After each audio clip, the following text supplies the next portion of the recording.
브리핑 시작하겠습니다. 더 빠르게, 더 강하게, 더 선명하게 행동하겠습니다. 조국혁신당 대변인 강미정입니다.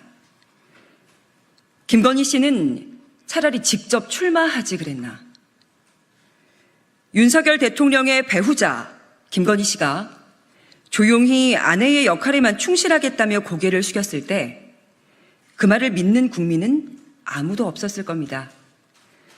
그래도 이 정도일 줄은 몰랐습니다.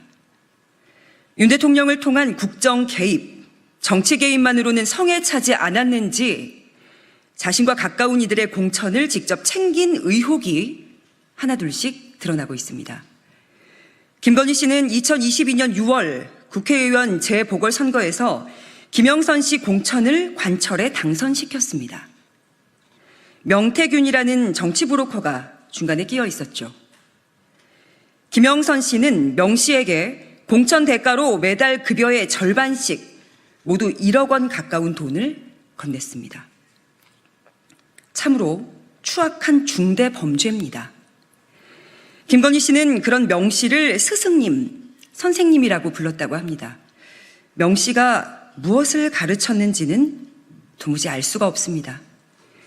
어제 서울의 소리 보도로 김건희 씨가 대표적 찐윤인 이철규 국민의힘 의원을 통해 김건희 씨 부부와 가까운 검찰 출신 이원모를 경기 용인갑에 공천했다는 증언이 나왔습니다.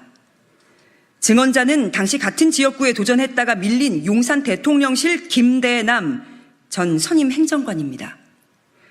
대통령실에 근무하면서 보고 들은 것이 많았을 겁니다. 김대남 씨는 이제 와서 거짓말이었다고 발뺌하는 모양인데 부질없습니다. 과연 김건희 씨가 공천에 개입한 사례가 이렇게 단 2건뿐일까요? 더 많을 것으로 보이는 것이 상식적일 겁니다. 이쯤 되면 묻지 않을 수가 없습니다. 김건희 씨, 이럴 거면 차라리 지난 4.10 총선에 직접 출마를 하지 그랬습니까? 공천이야 따놓은 당상이고 국민의힘 공천이 곧 당선인 곳이 서울에도 여러 곳일 텐데 국민의힘의 국회의원 되는 거 그렇게 어렵지 않았을 것 같습니다. 자질과 능력을 검증받아 대선까지 쭉 달려보시든가요. 자신이 자리를 비우면 국정 마비될까 봐 걱정돼서 못 나온 겁니까? 술을 포함해 먹는 데에만 진심인 그분은 김건희 씨가 없으면 아무것도 못한다고 했으니 이분이 걱정돼서 못 나온 건가 보네요. 김건희 씨의 정치 개입은 당시 국민의힘 대표인 한동훈 비상대책위원장에게 보낸 여러 통의 문자에서도 확인됩니다. 국민의힘 국회의원 대부분이 이미 드러나기 시작한 김건희 씨의 공천 개입 의혹에 단 한마디도 못하는 걸 보면 이들도 김건희 씨 입김이 들어간 공천을 받았기 때문 아니겠습니까? 선거법 위반의 경우 6개월 안에 기소해야 하는데 사정이 이 지경인데도 검찰과 경찰은 꼼짝도 않습니다. 그래서 국회에서 압도적 다수로 김건희 종합특검법을 통과시켰는데도 김건희 씨는 대통령 자리에 앉아있는 배우자를 통해서 또 거부권을 행사할 모양입니다. 김건희 특검법이 국회로 돌아오면 조국혁신당은 재의결을 위해 총력을 기울이겠습니다. 브리핑 이어하겠습니다. 대통령실 만찬, 계란이든 폭탄이든 뭐든 다 말더라도 나라는 말아먹지 말길. 윤석열 대통령과 국민의힘 지도부가 오늘 저녁 만찬 회동을 합니다. 여당에서는 한동훈 대표와 추경호 원내대표를 포함한 주요 당직자 16명이 참석합니다. 대통령실에서는 정진석 비서실장, 성태윤 정책실장, 신원식 신임 국가안보실장 및 주요 수석 비서관이 참석한다고 합니다.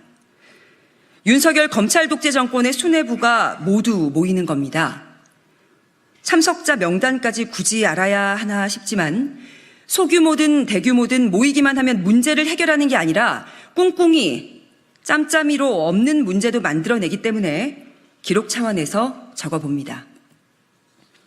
윤석열 정권 수뇌부가 모이는 만큼 남부지역 호우 피해 대책과 의료 대란, 물가 폭등 및 황폐해진 민생경제 등 모든 국정 현안이 논의되기를 바랍니다. 당장 해법이 안 나오더라도 심각한 상황을 공유하고 머리를 맞대고 일하는 모습을 보여주기를 기대합니다. 그런데 그런 자리가 아니라고 하네요. 한동훈 대표가 윤 대통령에게 독대를 요청했더니 오늘 만찬 자리는 국민의힘 새 지도부를 격려하기 위한 자리일 뿐이라는 겁니다. 참 느긋들합니다. 그런데 협의는 다음에 하겠다는데 그 사이에 얼마나 많은 국민들이 고통 속에 살고 얼마나 많은 응급 환자가 제때 치료받지 못하고 죽어나가겠습니까? 독대든 쌍대든 다대든 어떤 식의 만남이 됐든 국민께 저 사람들이 우리 삶에 관심은 있구나 하는 신락 같은 희망이라도 보여주길 바랍니다. 감정 싸움은 윤 대통령과 한 대표 두 사람이 알아서 하시고 부디 공사라도 구별하는 어른이 되길 바랍니다. 윤석열과 한동훈, 김건희와 한동훈, 김건희와 윤석열 어떤 조합이든 간에 인물들의 갈등 관계, 심리 상태, 정말 싸웠다 안 싸웠다, 약속 대련이다. 국민들께서 당신들의 감정 싸움에는 1도 관심이 없습니다. 배후자, 보호자, 국정 운영보다 나는 배우자가 더 중요해. 내 아내 뭐라 하면 나는 누구라도 안 만나. 이렇게 말하는 삼류 대통령, 그리고 리더십도 정무 감각도 없는 삼류 대표라는 비판 받고 싶지 않으면 감정 싸움 그만하시고 민생에 관심을 좀 가져보십시오. 만약 그렇게만 한다면 조국혁신당은 오늘 만찬에서 계란을 말든 소맥을 말든 뭘 말든 개의치 않겠습니다. 이제는 정말 나라만 말아먹지 않는다면 다행이다 싶습니다. 여기까지 하겠습니다. 고맙습니다.